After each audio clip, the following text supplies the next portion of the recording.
Close your eyes and picture a world long ago. The sky is golden over a land of olive groves and marble temples. Somewhere near the sparkling shores of the Aegean Sea, a child is born beneath a canopy of stars. His name is Alexander. And from the moment he first opened his eyes, it was said that the gods themselves were watching.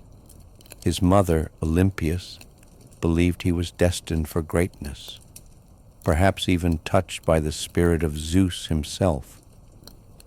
His father, King Philip II of Macedon, taught him the ways of kings and warriors. But Alexander was no ordinary prince.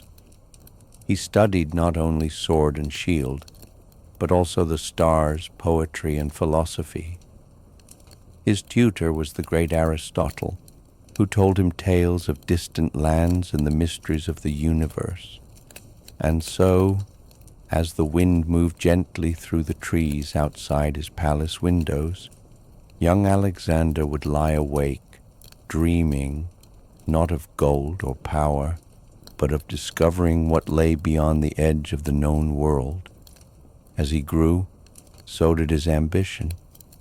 At just 20 years old, he became king, and from that moment, he moved like a storm across the map of the ancient world, though a quiet, graceful storm with eyes full of fire and wonder. He crossed the Hellespont into Asia, with a sword at his side and the weight of history on his shoulders. Every city he entered, he studied, not just as a conqueror, but as a thinker, a learner. He respected beauty, science, language. Wherever he went, he brought not just armies, but architects and philosophers. In Egypt, he founded a city, Alexandria, where scholars would one day build one of the greatest libraries the world had ever seen. In Persia, he faced the mighty King Darius and won. But he did not destroy Darius' cities. He honored them, respected them, absorbed them into his dream of a world without borders. They called him the Great not just because he won battles, but because he imagined a world united. But even great dreamers grow tired. He crossed mountains, deserts, and rivers, places where the stars changed names and languages changed with the wind. His horse, Bucephalus, carried him over thousands of miles. Together they journeyed farther than any man of his age ever had. But eventually Alexander came to the edges of the world, where his soldiers grew weary, and even the stars felt strange. And so, in the city of Babylon, he rested. Some say he caught a fever, others say he was poisoned. But perhaps Alexander simply heard a voice calling to him from beyond the stars. A quiet voice saying, "You have seen enough, dreamer. It is time to sleep." And so the man who once dreamed of conquering the world closed his eyes, and in the stillness of that ancient night, with the warm desert wind brushing gently through the open windows, Alexander drifted away, like a ship setting sail into the softest part of the sky. And though his body passed, his dream did not.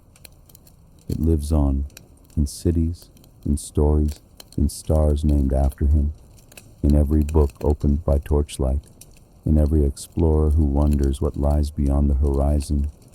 And tonight, as you close your eyes, you may feel a bit of that same wonder, the quiet pull of destiny, the hum of ancient winds. Sleep now, gentle soul. May your dreams, like Alexander's, take you far. Close your eyes and imagine a world before cities, before kings. The world is young. The sky stretches like a vast blue sea above the land. Beneath it flows the mighty Tigris and Euphrates, cradling the land of Sumer like two arms. Between them lies a garden, a place untouched by pain or death, a land called Dilmun. In Dilmun, the lion did not kill, the wolf did not steal the lamb, and no one grew old or sick. It was a land of perfect peace. a land where the gods walked like wind through the reeds, and among those gods was Ninhursag, the Earth Mother. She shaped the land, the flowers, the rivers, and from clay she sculpted life itself. By her side walked Enki, god of fresh water and wisdom, whose laughter filled the air like bird song, and whose clever hands shaped the world's secret things.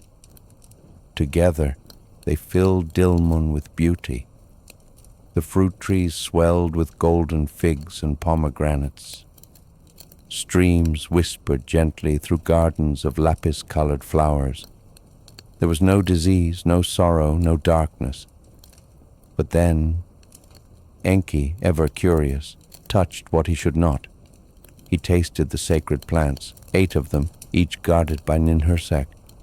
And though the taste was sweet, something deeper stirred. These were not plants for eating, but for divine shaping, and the balance was broken. Ninhursag, seeing this, vanished into the wind, and with her went the breath of life. Enki grew ill, the garden dimmed, the streams slowed, birds stopped singing. The great god of waters, who once made rivers leap from stone, now lay quiet and still, the light of his mind flickering like a dying flame. But the gods were not unkind. A gentle fox, clever and swift, ran through the fields and called to the mother, "Come back, Ninhursag. Enki is fading. The world is fading. There is no joy without water. There is no earth without wisdom." And so, moved by compassion, Ninhursag returned. She knelt beside Enki's resting form and cradled his head in her arms, and from her breath she created new life, new gods to heal the aching parts of his body. For every part that hurt she made a healer, for every shadow a light, and slowly Enki's color returned. The rivers flowed again, the garden shimmered in the sun, and so the world was made whole once more.